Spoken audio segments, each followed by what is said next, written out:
Thank you very much.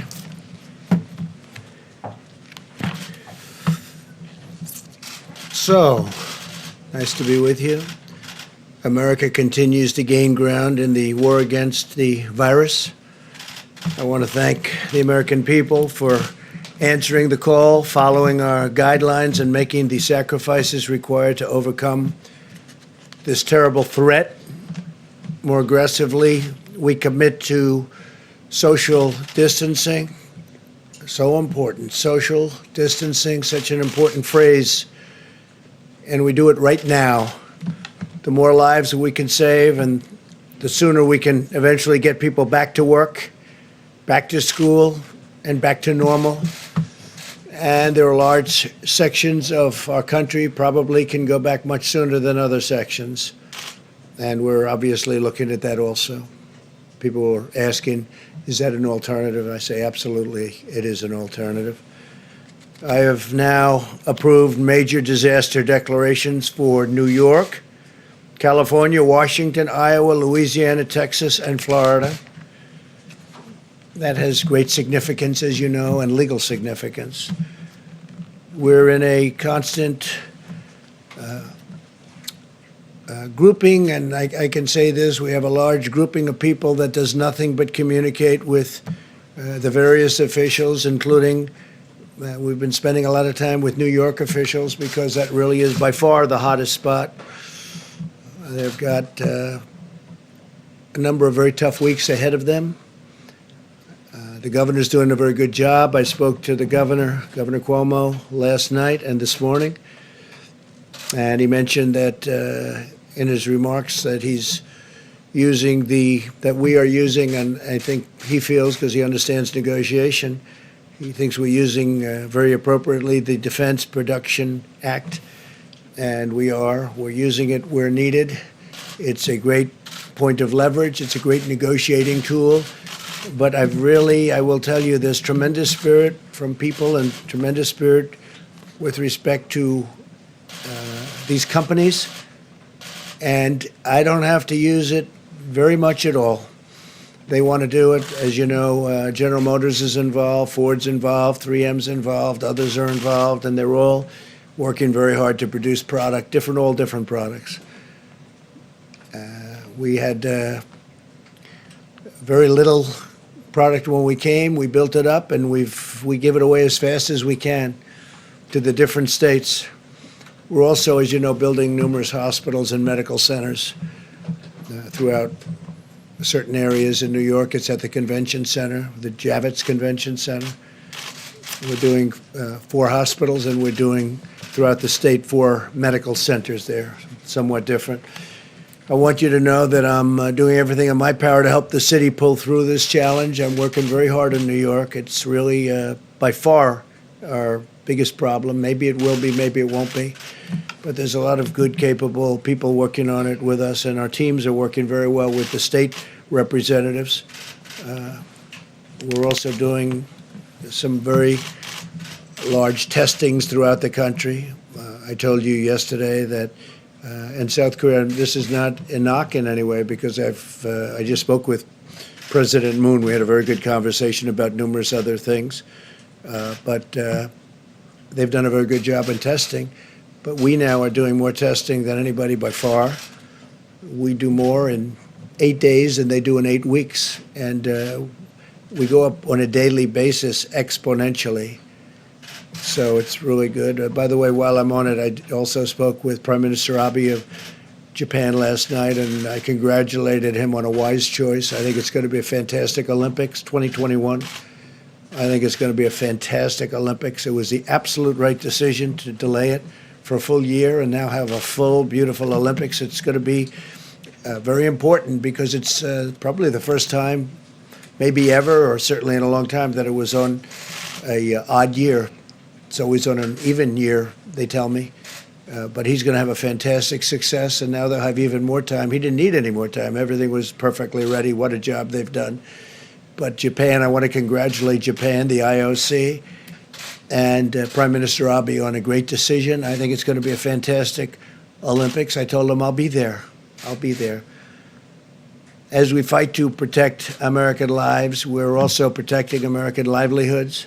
Democrats and Republicans in the Senate are very close to passing an emergency relief bill for American workers, families, and businesses. This legislation, in addition to the two bills I signed this month, it includes, as you know, sick leave, and we have all sorts of things in for the workers, for families. But we have a tremendous paid sick leave provision for workers at no cost at all to the employers. And that's a big thing, no cost to the employers. We want to get everybody back working. Together, this $2.2 trillion legislative package is bigger than anything, I believe, ever passed in Congress. Perhaps, relatively speaking, if you go back, look during the FDR New Deal days, there was something that if you time value it, you could say it was bigger. I don't know. But this is certainly, in terms of dollars, by far and away the biggest ever done. And that's a tremendous thing because a lot of this money goes to jobs, and families. The Senate bill, as you know, includes $350 billion in job retention loans for small businesses, with loan forgiveness available for businesses that continue paying their workers. They continue paying their workers. That's what we want. We want them to keep their workers and pay their workers. This will help businesses keep workers in the payroll and allow our economy to quickly accelerate as soon as we defeat the virus. $300 billion in direct cash payments will be available for every American citizen earning less than $99,000 per year. That would be $3,400 very quickly for the typical family of four. Nothing like that's ever been done in our country. Up to $250 billion in expanded unemployment benefits. The average worker who has lost his or her job will receive 100% of their salary for up to 4 full months. Unlike normal unemployment benefits, independent contractors and the self-employed will be eligible. So you have independent contractors and self-employed people will be eligible for this. Over $100 billion to support the heroic work of our doctors, nurses, and hospitals. They've been incredible. $45 billion for disaster relief fund. So we are setting up a fund of $45 billion for disaster relief. That's more than doubling the amount available to support my national emergency and disaster declarations. It's a doubling up. $27 billion to build up the strategic national stockpile with critical supplies, including masks, respirators, pharmaceuticals, and everything you can imagine, because it was very depleted, like our military was depleted. Now we have a brand new military. Never had a military like this. We have equipment either coming or it's already come. For the most part, it's already come, but we have a lot of things that will soon be coming. Planes, missiles, rockets, lots of things. But the stockpile was very depleted, like everything else. This will also include significant funding for the development of vaccines on top of the $8 billion we approved several weeks ago. Over $500 billion in support for the hardest hit industries, with a ban on corporate stock buybacks, which is something I insisted on. And frankly, I tell you, the Republicans wanted that and the Democrats wanted that. We want them to use the money for the companies and the planes or whatever they may be helping to get over this rough patch. And I don't think it's going to end up being such a rough patch. I think it's going to, when we open, especially if we can open it, the sooner the better, it's going to open up like a rocket ship. I think it's going to go very good and very quickly. And you're going to have some tough new limits on executive compensation also. They need the money.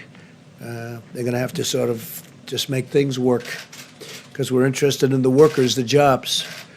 And we're interested in the companies, because that's really what fuels the workers in those great jobs. And we also have $16 billion in funding for the purchase of personal protective equipment. You know about that, such as masks and respirators through the strategic national stockpile. I encourage the House to pass this vital legislation and send the bill to my desk for signature without delay. I will sign it immediately. We will have a signing, and it'll be a great signing and a great day for the American worker and for American families, and frankly, for American companies, some of which were having the best years they've ever had these last few years. And then a little bit less than a month ago, they went into a position that they haven't seen because of the hidden enemy, the virus. Earlier today, I spoke to the leaders of many of America's amazing nonprofit organizations. I thank them for their unwavering and unwavering devotion to American people, to American families, to our nation. And they have been fantastic. They've been collecting supplies, distributing food, supporting healthcare workers, caring for vulnerable workers and families. I encourage them to continue to do it. But I'll tell you, the nonprofits have been fantastic. They've been great. They're great people, actually. I know a lot of them. Finally, I want to provide a brief update on the critical supplies. Through FEMA, the federal government has delivered or is in the process of shipping 9.4 million N95 respirators. Think of that, 9.4 million. 20 million surgical masks, and we have others that we think are going to be delivered pretty quickly. The whole world, you know, it's not just us, it's not just the states. The whole world is trying to get these things, so in competition with many, many countries. I believe today you broke the 150 mark for the virus. We have 150 countries, over 150 countries where you have this virus. And nobody would ever believe a thing like that's possible. Nobody could have ever seen something like this coming. But now we know, and we know it can happen and happen again. And if it does, somebody's going to be very well prepared because of what we've learned and how we've done. It's been incredible how we've done. Remember, there's more tests than anybody by far. And the news, the reporters, the media always likes to bring South Korea. They called me and they told me, it's amazing, your testing procedures are amazing. Plus, we have a test that's a very high-level test, and it's a test that's very accurate.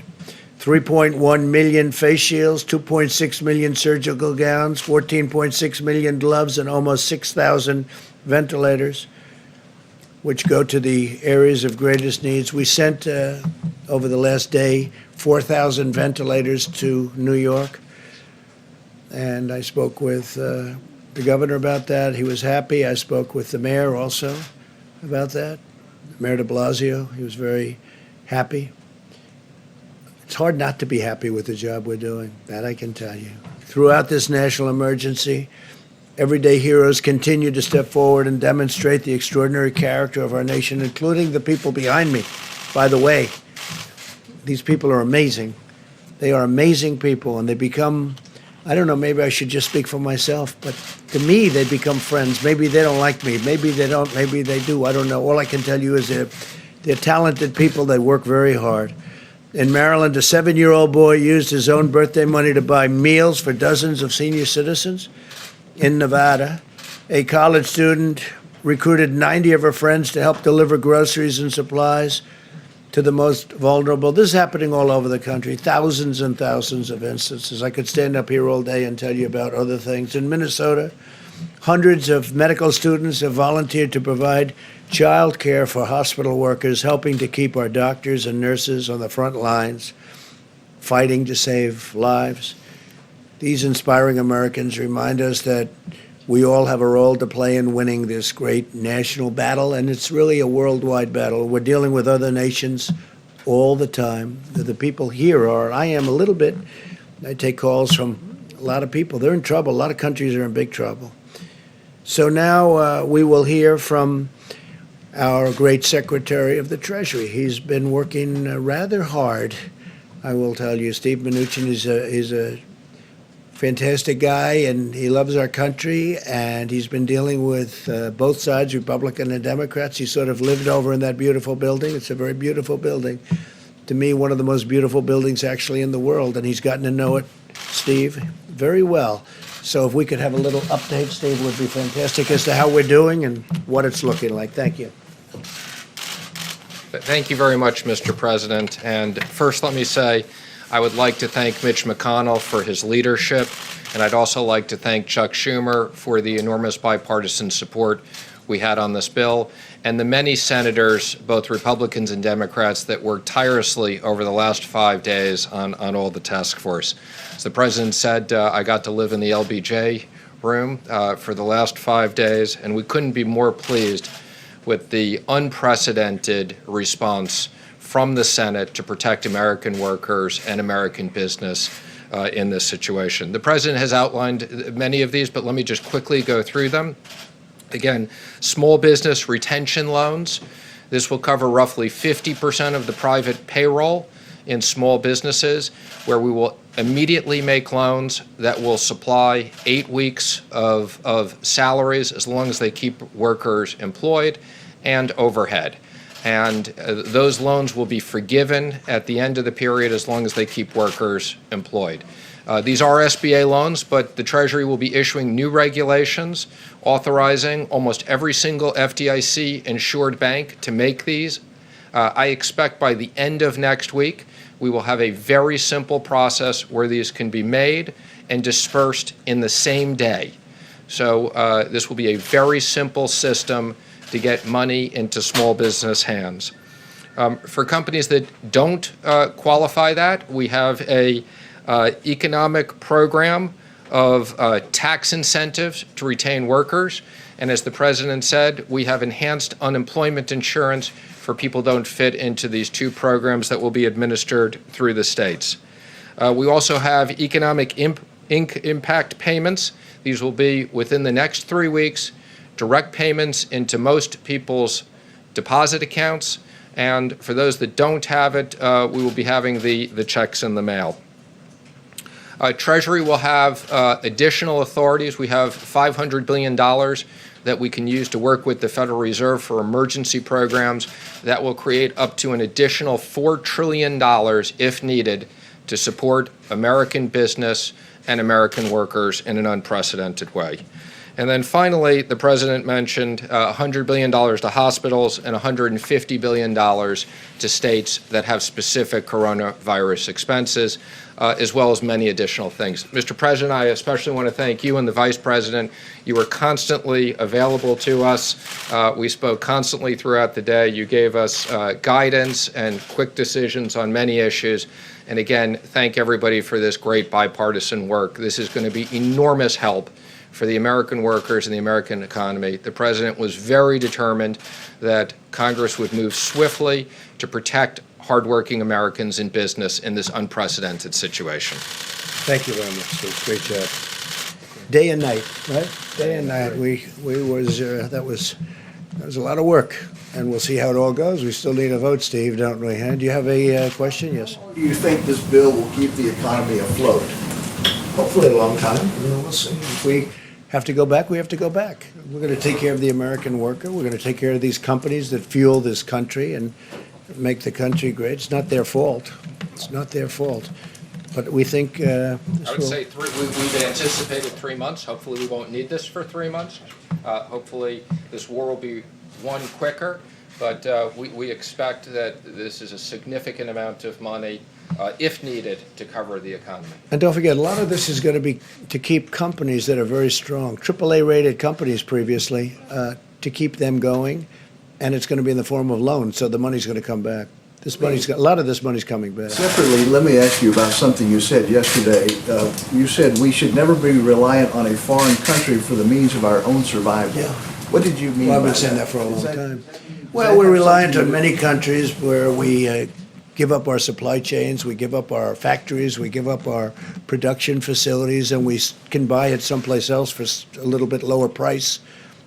But it's really costing us more when that happens, because we lose jobs, we lose everything, and we lose our independence, and we can't let that happen. So we'll be making some changes. We have been making those changes. Is there an executive order to basically ban the export of medical equipment? I don't know that we'll need that, but I think it's happening by itself. I think a lot of things are happening. Well, some people, we make the best medical equipment in the world, and you have some people like the European Union, they don't take it because they have specifications that don't allow our equipment in because it's designed in a different way. Even though it's a better way, it's designed. They're all playing games against us, okay?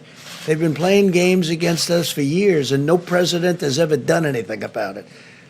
But the European Union, you look at medical equipment, we make the best medical equipment in the world, but we can't sell it because, or not appropriately. And yet we take their medical equipment in our country. We're changing things, Steve. All this is changing. But they have specifications so that our equipment, designed specifically so that our equipment can't come into their countries. It's a very terrible thing that's happened to our country. And let me tell you, some of the people that took the biggest advantage of us are allies. You know, we talk about allies. They took advantage of us in many ways, but financially as well as even militarily. When you look at, if you look at NATO, the abuse that was given to our country on NATO, where they wouldn't pay. And we were paying for everybody. We're paying. Now, because of me, they're paying a lot. Now they paid $135 billion more. And then ultimately, Secretary General Stoltenberg, who I think you would say is maybe my biggest fan, we got him to pay an additional $400 billion other countries. And but you know that, and then there's the trade. They make it almost impossible for us to have a fair deal. They know this. They know I'm just waiting. We have all the advantages, by the way. It's going to be easy when I decide to do it. But this isn't the right time to do it. But we've been treated very, very unfairly by the European Union. Mr. President, 4 Republican senators have indicated that the extra $600 for unemployment insurance may encourage workers to leave their jobs, even though you can only collect unemployment if you're fired. I'm curious what you think of that concern. Well, I know the issue very well. We talked about it just a little while ago. Steve, I'm going to let you maybe discuss that. Sure. Now, the President and I spoke to several of those senators today, but let me just explain the issue, which is we wanted to have enhanced unemployment insurance. Most of these state systems have technology that's 30 years old or older. So if we had the ability to customize this with much more specifics, we would have. This was the only way we could assure that the states could get money out quickly in a fair way, so we used $600 across the board. And I don't think it'll create incentives. Most Americans, what they want to keep their jobs. And I said for 50% of these businesses, they will have the businesses keep those jobs. So this was, our number one issue was how do we make sure that American workers who needed to keep getting paid, this is no fault of their own, that businesses have been shut down. The president and vice president wanted to make sure those hardworking Americans got money, and this was the most efficient way of doing it. Senators that you spoke with, are they in agreement now? I'm not going to comment on the specifics of where they are, but I would say, our expectation is this bill passes tonight and gets to the House tomorrow, and they pass it. We need to get this money into the American economy and American workers. That's the importance of this. The one good thing when you think about that, people are going to get actually more money, but we don't want to give a disincentive. But they have been talking about that. It's a good question, actually. Yes, ma'am, please. Yes, thank you. The family of, on another subject, the family of retired FBI agent Robert Levinson says that U.S. officials have concluded that he's died in Iranian custody. Are you aware of that? And how did U.S. officials reach that conclusion? I've been very much involved in that. And he was a great gentleman and a great family. It's just, I have to say this, and they've been making the statement to the family, I believe, but it's not looking good. He wasn't well for years anyway in Iran. It's not looking promising. We've gotten so many people back. We got 2 people back this week, but Robert Levinson, who was outstanding, he's been sick for a long time, and he had some rough problems prior to his detainment or capture, and we feel terribly for the family. But accept that he is dead? No, I don't accept that he's dead. I don't accept it. I mean, I'm telling you, it's not looking great, but I won't accept that he's dead.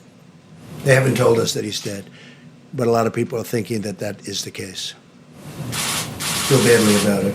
Mr. President, you tweeted earlier linking the closing of the country to your election success in November. Is this Easter timeline based on your political interests? What do you mean Because by my election success? No. you tweeted, you said that the media wants the country to remain closed to hurt your No, odds no, of I think being the media, reelected. yeah, no, the media would like to see me do poorly in the election. I think, Lawmakers and I economists think on both that- sides of the aisle have said that reopening the country by Easter is not a good idea.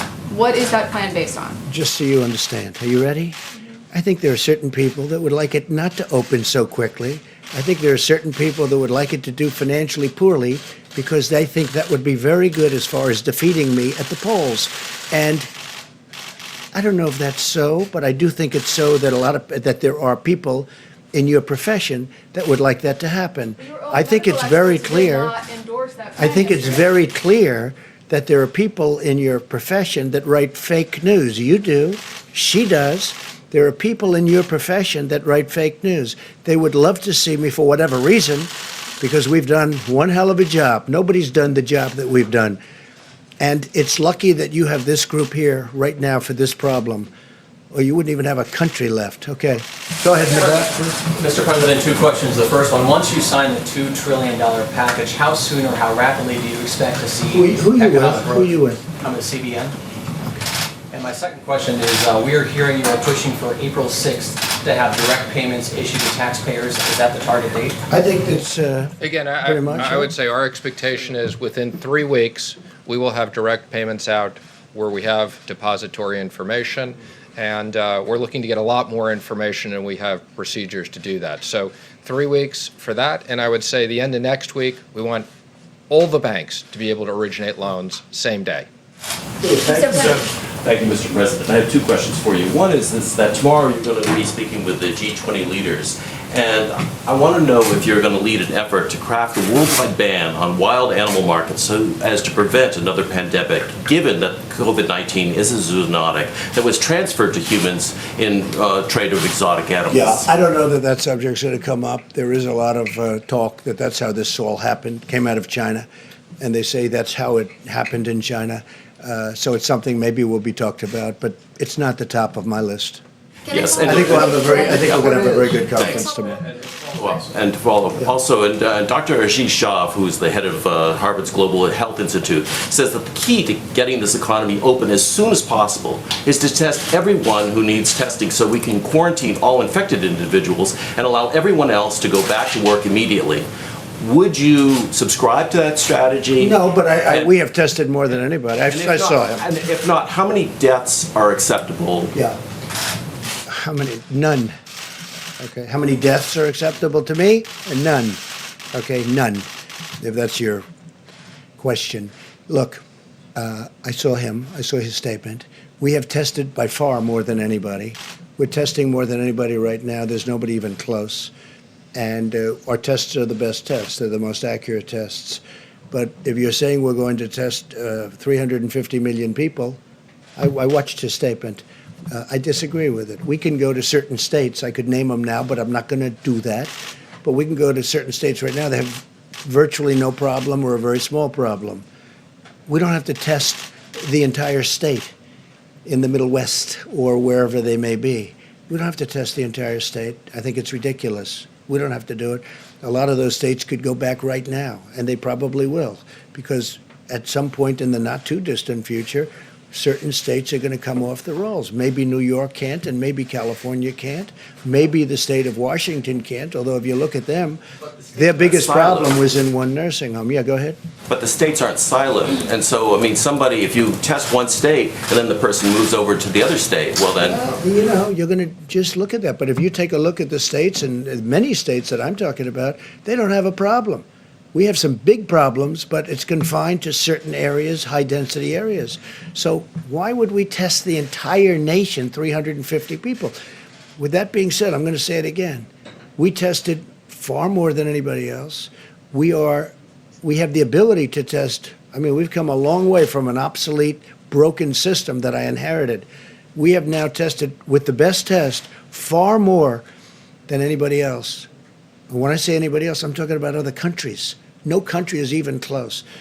They came out with a statistic, I guess, yesterday that I heard from Dr. Birx, where it's for eight days here, more than 8 weeks in South Korea. And South Korea's done a good job. But we did in 8 days more than South Korea did in 8 weeks. That's a big number. And we're getting, I said before, exponentially better. Every day it's going up substantially. We have an incredible apparatus built now. But no, I don't want to test 350 million people. I think it's ridiculous. Yes, please. Thank you so much, Mr. President. Two questions. One follow-up on the G20, because the UN asked the G20 countries to do for more resources for a coordinated stimulus package, ban on tariffs, waive on sanctions to try to prevent what they call an apocalyptic pandemic. Would you consider those measures and With respect to what? on tariffs and also related also to waive tariffs and also Look, we have strong borders, sanctions? yeah. And would you consider to join this global effort? So before I came here, we weren't into borders. We had a country, people could come in. We had a whole different deal. Now we're up to almost 164 miles. Think of that, 164 miles of wall, big, beautiful wall. And in those areas, it's very, very tough to come in. We've been very tough on the borders. I mean, where we have the wall built, nobody's getting through. Now, they're going around, but that's a long trip. If they're going around, that's the way they get through. But no, I'm very strong on borders, and I don't want people coming in here. What I want is if they're going to come in, they have to come in legally. They have to come in through merit. We're not having the people that you're talking about come into our country. All right. Just a follow-up on another Thanks, question. sir. Question for you and then for Dr. Fauci, if you'll let me. Both Republican and Democrat packages of the stimulus included $25 million worth of funding for the Kennedy Performance Arts Center here in Washington, D.C. Shouldn't that money be going to masks, respirators? Well, I'll tell you what, I approved that, and I knew it was 35 million, and we actually took off 10. But I'm a fan of that, although I haven't spent time there because I'm far too busy. I'd love to go there evenings, but I'm too busy doing things because that's more important for me than going there. But the Kennedy Center has suffered greatly because nobody can go there. It's essentially closed. And they do need some funding. And I said, look, that was a Democrat request. That was not my request. But you got to give them something. It's something that they wanted. You know, it works that way. The Democrats have treated us fairly. I really believe that we've had a very good back and forth. And I say that with respect to Chuck Schumer. I spoke to him a number of times. But, you know, they had requests also. So that was a request. There were 35, as you know, and it came down to 25. We got it down to 25. We agreed. I said, that's a lousy soundbite. That's not a good soundbite. But that's the way life works. With that being said, the Kennedy Center, they do a beautiful job, an incredible job. David Rubenstein does a fantastic job. He's very much involved, and he puts up a lot of money, and he does things that a lot of people wouldn't be able to do or do. But they've been essentially closed. They have tremendous deficits that are built up. I mean, this thing has been devastating to it. So I didn't have a big problem with it. But this was a request from the Democrats because of the fact that they have a facility that's essentially closed up. Another question, sir. In other words, you couldn't go there if you wanted to. If I wanted to go there tonight to look at Romeo and Juliet, I'd love to see Romeo and Juliet tonight, right? You know what would happen? They say, sorry, 250 people or 50 people, whatever it might be down to. Go ahead. And then earlier today, Senator Marco Rubio told RCP that, quote, the World Health Organization showed favoritism to China, unquote. And then Representative Michael McCall, the ranking member on the House Foreign Relations Committee, he questioned the integrity of the World Health Organization's director, saying, quote, that there were several red flags in his past with respect to his relationship with China.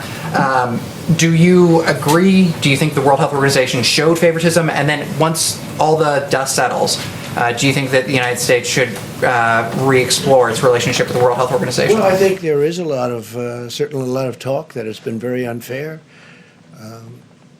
I think that a lot of people feel that it's been very unfair. It's been very much sided with China. and a lot of people are not happy about it. At the same time, Dr. Fauci and myself and other people, there are people on there that we like and we know. A lot of, I think your friends are on there, a lot of good people, a lot of good professionals. I don't know, it'd be interesting to hear if you'd like to talk about the World WHO. But the fact is that I have heard for years that that is very much biased toward China. So I don't know. Doctor, you want me to get you into this political mess? No, I don't want you to do that, but I will. Tedros is really an outstanding person. I've known him from the time that he was the Minister of Health of Ethiopia. I mean, obviously, over the years, anyone who says that the WHO has not had problems has not been watching the WHO. But I think under his leadership, they've done very well. He has been all over this. I was on the phone with him a few hours ago, leading a WHO call. Praising China's transparency, sir? No, I'm not talking about China. You asked me about Tedros. The World Health Organization praising China for its transparency and leadership on their response to the pandemic? You know, I can't comment on that because, I mean, I don't have any viewpoint into it. I mean, I don't even know what your question is. Can I follow up on that phone call, please? Welcome to the game. You know, let me just tell you, I've heard that for years. I spoke to him yesterday. Seems fine to me. I don't know. But we're the ones that gave the great response, and we're the ones that kept China out of here. And if we didn't do it, you'd have thousands and thousands of people would have died, that are now living and happy. If I didn't do that early, call on China, and nobody wanted that to happen. Everybody thought it was just unnecessary to do it. And if we didn't do that, thousands and thousands of people would have died, more than what's happened. So that's it. All right, maybe one more. Steve, go ahead. When you have this G20 meeting tomorrow, what sort of coordinated response are you expecting? No coordinate. We're going to have a meeting with the 20 nations total, including us, and it'll be a conference call tomorrow morning sometime. I look forward to people I know, I like. I think in every instance, I like every one of them. But it'll be an interesting call. You'll be the first to know. Next week, when the 15-day period ends, what should we expect then? Are you going to extend it for another we'll week? Be talking. I'll be speaking. I'll be speaking with Tony. I'll be speaking with Deborah. I'll be speaking with some of the people that they like and respect, and that they're going to bring along with them.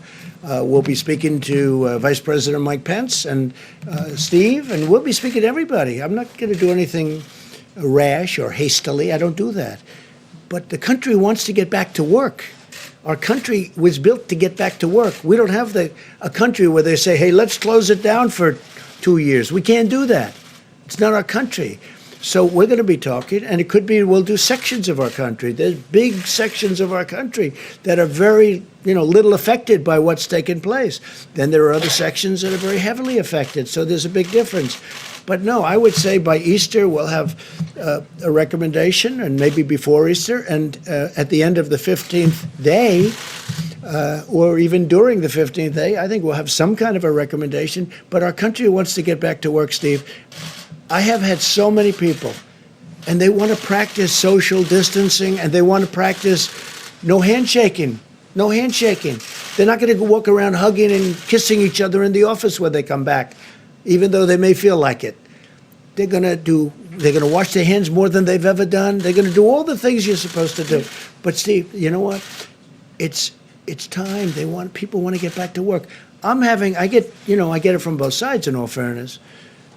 And maybe it's a combination of both. Tony said before, combination of both is sometimes very good. But there are areas that probably, they won't qualify. There are other areas that qualify almost now. So we're going to have to see what happens. But it'll be an interesting period of time. I'd like to get our country back. I have tremendous numbers of people wanting to go back. You have store owners where the store is sitting there. They don't know what's happening. They got to get back. You have businesses that are going to be closed. The longer we stay out, the longer we do it, we want to go quickly. The longer we stay out, the harder it is to bring this incredible. We were having the most successful years that we've ever had in the history of our country. You saw what happened yesterday with the stocks, and today they're up. I'm telling you, if Steve gets the deal done, the incredible incentive deal is going to take care of people. It's going to take care of our workers. It's going to take care of companies that employ all these workers, small and big. By the way, I would say we spend more time on the small companies, Steve, than we did on the big companies. People ask about that. We spent more time thinking about the small businesses than the big, and that really fuels our country. We want to get back, and the people want to get back. We want to get our country going again, and we'll be able to do that. So Vice President's going to stay with you, and going to take a few more questions specifically, and I will see you tomorrow. Thank you very much. Question for you on the DPA, Mr. President. Mr. President, a question for you on the DPA.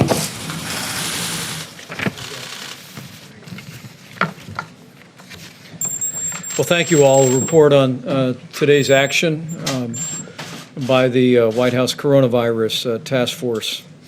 The President and our entire team continue to be inspired by the way people all across this country are putting into practice 15 days to slow the spread. We are 10 days into the 15 days. And let me say again to every American, if you're in an area that's been impacted by the coronavirus, it's absolutely essential that you listen to state and local authorities for guidance. But for every American, what you can do is implement the practices outlined in the President's coronavirus guidelines today. Because we truly do believe that, as millions of Americans have done and will continue to do, that we can significantly impact the rate of growth in this epidemic in our country. We can spare Americans from exposure to the coronavirus, and we can save lives. And so on behalf of the President and our entire task force, I want to say thank you to the American people. And thank you for your cooperation. Thank you for embracing the principles in 15 days to slow the spread. We heard about that cooperation today in a series of conference calls. We spoke with equipment manufacturers who are stepping forward as never before to assist us in developing the medical equipment that is essential, whether it be masks or other medical supplies or ventilators. FEMA reported to our task force today that hundreds of companies have stepped forward to be involved in the supply chain, and we are vetting nearly 70 of those countries for specific repurposing of their manufacturing to produce everything from masks to gloves to gowns and, of course, to ventilators. We also had a very productive call with Secretary Betsy DeVos with education leaders from around the country today. And let me say on behalf of the President and a grateful nation, thank you to all of our teachers, many of whom are now home, teaching children from afar, even in many cases while they have their own kids home from school. You are truly heroes. And the Department of Education, as well as your State Department of Education, are grateful to each and every one of you who find yourselves educating out of home. And the Department of Education has a helpful website on coronavirus recommendations, ed.gov/coronavirus. And as we mentioned before, Secretary Betsy DeVos and Secretary Sonny Perdue will be joining us at this podium on Friday to speak about distance learning recommendations that have been made not just for secondary or for college education, but also for K through 12 education. We're opening up avenues, creating new flexibility so that not only college students can continue to be involved in learning from afar, but children K through 12 can do the same. Secretary Perdue will also be here to talk about the food lunch program and free and reduced lunches. Today, the President and I also spoke to over 150 CEOs of the top nonprofit organizations in the country. We thanked them for their ongoing work, supplying the needs not only of people impacted by the coronavirus, but the most vulnerable among us in our communities. Organizations like Red Cross, the Salvation Army, Feeding America are all still working every day. And we promise to urge every American, if you have the means and have the ability, continue to be generous to nonprofit organizations that are helping those most in need in your community. The President marshaled a whole of government approach. That means working with our governors today. The President and I were in direct contact with governors of New York, California, Washington State, New Jersey, Michigan, and others. And we continue to be inspired and impressed by the leadership that governors are providing in their states, making tough choices, leading their states and the President and I are truly grateful. The task force made a recommendation, and FEMA has assembled a team to provide technical assistance to the state of New York, and that team was welcomed by Governor Cuomo. Will be arriving on the ground there very soon, along with all the other resources that the President recently announced would be flowing to New York and to Washington State and to California.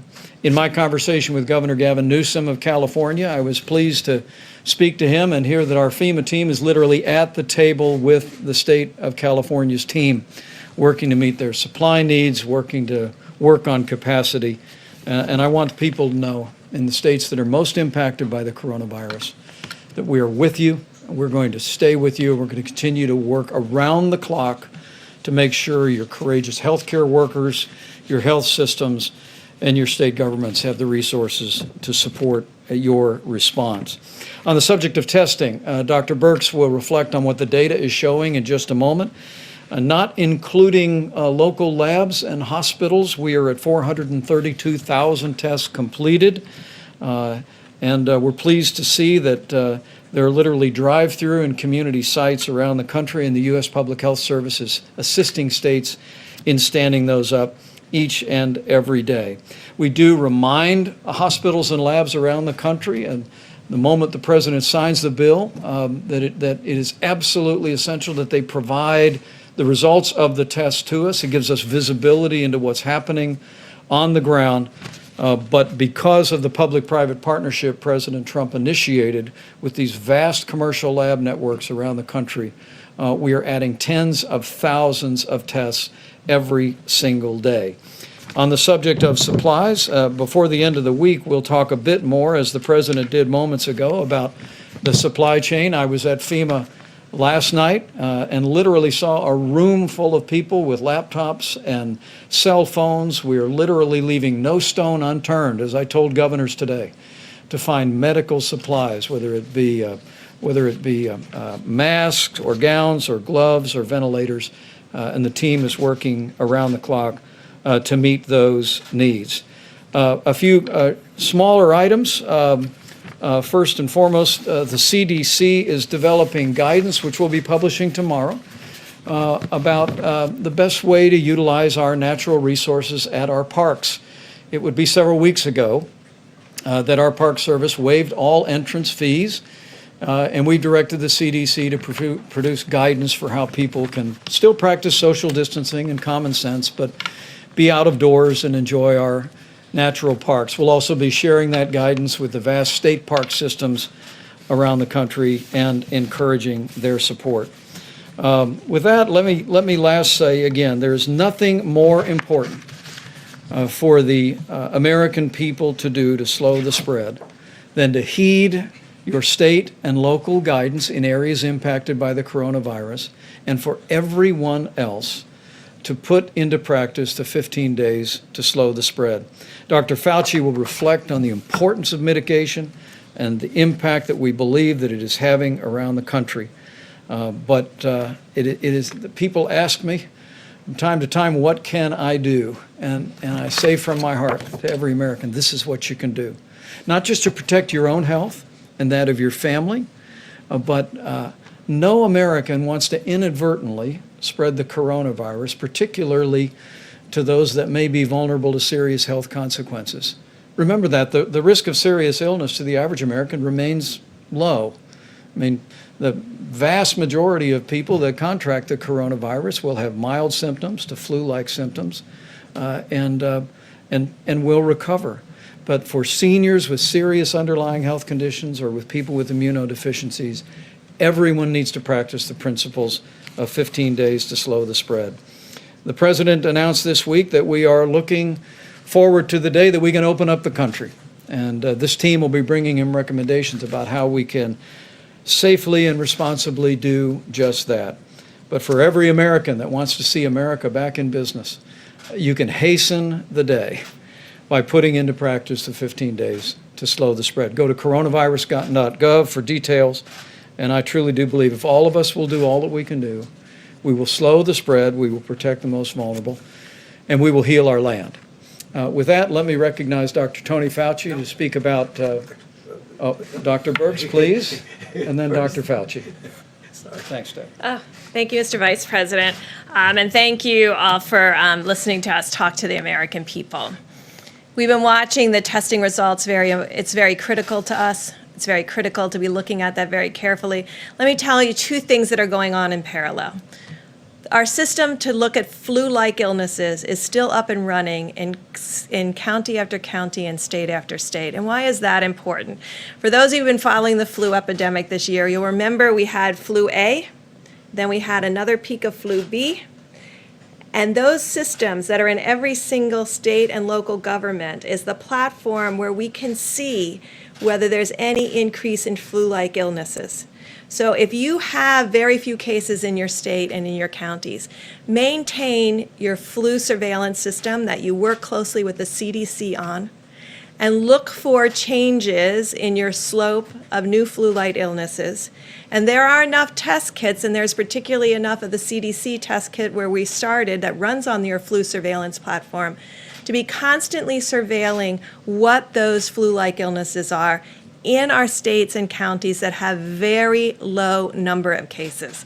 We have counties still with 0 to 1 cases, but they can participate in the surveillance that we need to have out there now by using their flu-like surveillance system, and we thank all of the states who have that up and running. If you go to cdc.gov and go to flu surveillance, you can see state by state, and you can be looking at those curves with us. It's what we're looking at day by day, in addition to the testing results that are coming in. For the testing results, still, there's 4 counties that constitute the majority of both the current cases and new cases. I think you know those are New York City, Westchester, New York, Suffolk, and Nassau County. Those are the 4 counties, all associated with New York and the New York metro area. There's a few counties in New Jersey, but this is still where 56% of the cases are and 56% of the new cases. It's very important that people look at the number of new cases per day. Remember, we told you it was going to take us a while to work through the testing backlog. I think we're close to working through the testing backlog so that you can interpret the number of cases per day, and you will see in New York City that the number of cases per day has been relatively constant over the last 3 days. Those are the number of new cases per day. This is a real call to every person in New York City and the New York metro area to continue every one of these 15 days to slow the spread and to do that part of it at the same time that they're following the mayor's and governor's piece. Yesterday, we talked about people that may have left the metro area that were residents of the metro area that may have gone to secondary homes or other places to reside. And we've asked all of them to carefully monitor their temperatures and self-isolate from the communities where they went, just to ensure their own health and the health of their communities while people move around the country. Finally, why this is so important. It's very important to me personally because my grandmother, for 88 years, lived with the fact that she was the one at age 11 who brought home flu to her mother, named Leah, for which I am named, when her mother had just delivered. And her mother succumbed to the great 1918 flu. She never forgot that she was the child that was in school that innocently brought that flu home. This is why we keep saying to every American, you have a role to protect each and every person that you interact with. We have a role to protect one another. It's why we are social distancing and you are social distancing. But to every American out there, when you are protecting yourself, you're protecting others. And if you inadvertently, I know, brought this virus home to someone with a pre-existing condition, I can tell you my grandmother lived with that for 88 years. So this is what we're trying. This is the message that's important to everybody. This is not a theoretic. This is a reality. You can see the number of deaths that are occurring. We all have a role in preventing them. So thank you for the work that you do to get our message out to others, to really ensure that every American understands how important Their role is, as we move through these next 5 days, to not let up for an instant. I hear some reports that someone said, oh, well, the new cases in New York are increasing or the hospitalizations are increasing. The number of new cases over the last 3 days have been consistent, but not rising any more than a consistent day-over-day rise. You will see hospital cases continue to increase because they are a reflection of what happened 1 to 2 weeks ago before the full mitigation efforts were put into place. So each person in every place, no matter what county, what community, what state, can work with us to ensure that we prevent the spread of this virus to others. So thank you. Thank you, Mr. Vice President. I just want to spend a couple of minutes telling you a little bit about some information that I got on our weekly call that we have at least once a week with the WHO, which is led by Dr. Tedros and Mike Ryan, who's the point man there, to give us some information. And in that regard, I want to apologize for my curt response to you when you asked me about the China deal, because I shouldn't have done that. That's not my style. But what I really wanted to say is that my job is that I'm a scientist, I'm a physician, and I'm a public health person, and I don't like to get involved in that stuff. So anyway, getting back to the WHO. So we learned some really interesting information because obviously the other countries like China and others had been hit prior than we did. One of the things that was striking to me, and I just throw it out because it's something that we will face. We're not facing it now, but we will face.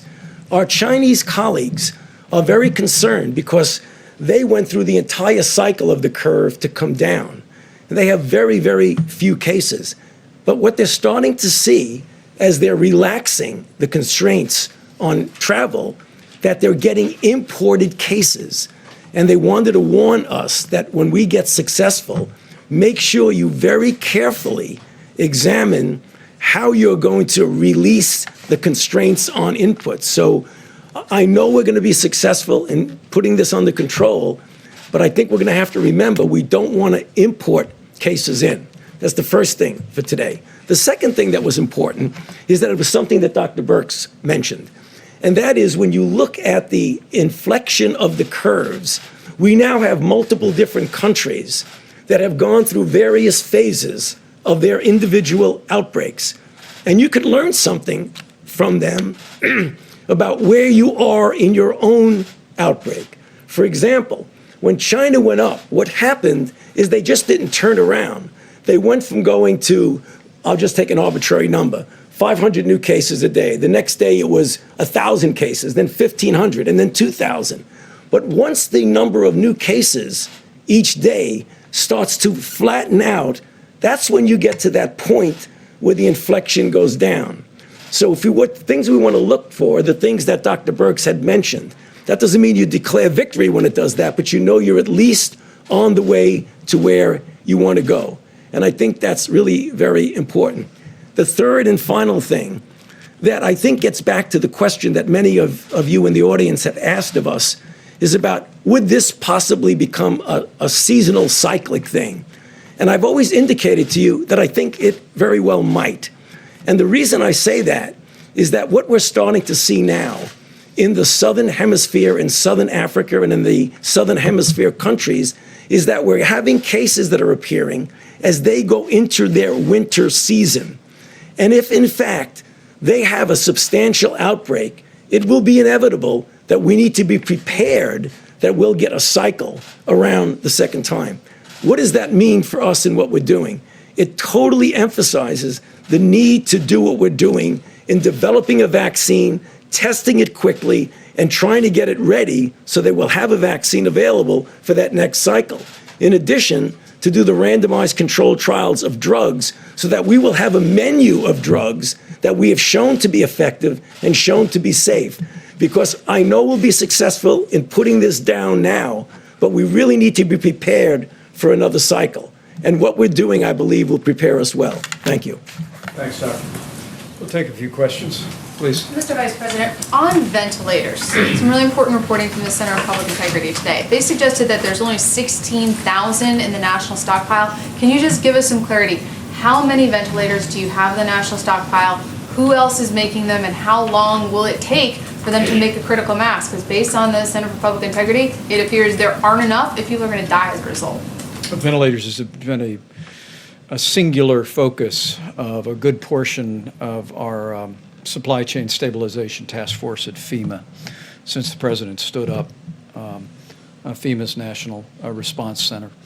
And we're making progress in a variety of ways. First, there is the national stockpile, which you refer, and depending on what's been distributed, we just delivered 4,000 ventilators to New York, including ventilators that we sent to New York City. But there's that number of some 20,000, less than 20,000. I won't dispute your number. Beyond that, there literally are, by most estimates, more than 150,000 ventilators in the broad healthcare system all across the country. We also, working with anesthesiologists, and there was a very important conference call today, we have determined several weeks ago that the devices that anesthesiologists use for outpatient surgery can be converted with the change of a single vent to a very useful ventilator. I actually spoke to Governor Cuomo about that today. He's in the process of surveying all of his surgical centers, as governors around the country are doing. We literally believe there's tens of thousands of ventilators that can be converted now that the FDA has given guidance. And Dr. Birx can probably speak to that in a moment. We actually have produced a helpful video to explain how quickly those devices can be converted. But we're also working with General Motors and other companies to immediately spin up production. Those contracts are being reviewed. We're vetting their capability. But one of the other ideas is, as we look at areas of the country that are most impacted, and now more than half of the cases for coronavirus are in New York State and in the region around there. But we'll want to focus our resources, including ventilators, on where communities are struggling the most with coronavirus. And so one of the ways that we're working through that at FEMA now is by spinning up production and at the same time working with the existing national supply, maybe from areas that don't have a particular burden yet with the coronavirus, and making sure that we're manufacturing, backfilling, and meeting that need. But what I can tell you is we've got an extraordinary team. Admiral Polovchek is a two-star Navy admiral who's doing an incredible job. We literally are identifying resources around the country and around the world. We're contracting and arranging transportation for those. But maybe Dr. Birx, you can speak to the ventilator, particularly the transition. Thank you, sir. So I just want to thank Dr. Mary Peterson and the whole team of the American Association of Anesthesiologists, because they immediately, when we asked them, could these be modified, they went to immediate work on it. They're going to have Q&As up but more importantly, every anesthesiologist in every city has been working with their state and local health officials to really work with them how to change this. And I think that's not only the ventilators that they'll be supplying, they have the people that run those ventilators that are not any longer doing elective surgery. So changing that elective surgery piece over a week ago has freed up a lot of additional resources. When I talk to you about how we've done some things that are very horizontal across the country, but we're collecting data now in a county by county granular way. So it's like any epidemic, it's not equal everywhere. There are places that are very spared, and there's places where there's more. We have a very vast country with a lot of capacity and a lot of infrastructure. And so looking very specifically about where the virus has been, where is it going, who's got freed up resources from where it has been, because it hit Washington State earlier than it hit New York, and looking at all of those pieces to really ensure how we can innovatively move equipment around based on the need. And so I know that it has become a place where people are looking at numbers rather than what is needed. Because if you do these projections, when you got to those projections that said, like in Germany and others, that implied that 60% or 50% of the population would get infected, I want to be very clear, the only way that happens is this virus remains continuously moving through populations in this cycle, in the fall cycle, and another cycle. So that's through 3 cycles with nothing being done. And so we're dealing with cycle A right now, not the one that could come in the fall of 2020, although we're getting prepared for it by the innovations that are being worked on, and not the 2021. We're really dealing with the here and now while we're planning for the future. And I think the numbers that have been put out there are actually very frightening to people.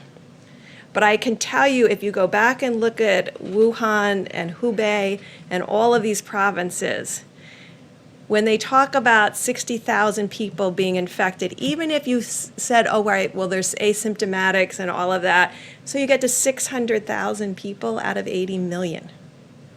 That is nowhere close to the numbers that you see people putting out there. I think it has frightened the American people. I think on a model that you just run full out, you can get to those numbers if you have 0 controls and you do nothing. And we know that every American is doing something. And so I think what our job right now is to carefully detail on a hospital by hospital, state by state, county by county, to outline what the infrastructure needs are and ensure that we're meeting them, both from the stockpile and from the generosity and movement of the American people and other hospitals. Dr. Burks, a lot of folks out there, well-intentioned, are sewing cloth masks and donating them to hospitals. So you or Dr. Fauci, can you weigh in on that? Because obviously these people have great intentions, but there's some mixed feedback on whether that's a good idea. I'm sorry. Better than nothing? Surgical. Lots of surgical masks. People are sewing them. So clothing manufacturers, volunteers dropping them off at hospitals. Is that necessary? Is that helpful? Is it something you'd recommend? Well, I mean, you would only recommend that under desperate situations if you don't have any mask. But what we're seeing now, as you've heard, is a rather significant inflow of masks that are coming in that are going to be available. I mean, obviously, if you don't have a mask and you need a mask and it's appropriate for you to be wear it, you do what you can. But I don't see that now as a necessity, given what's going on right now. Great. Great. Mr. Vice President? We'll take a couple more, thanks. Thank you, Mr. Vice President.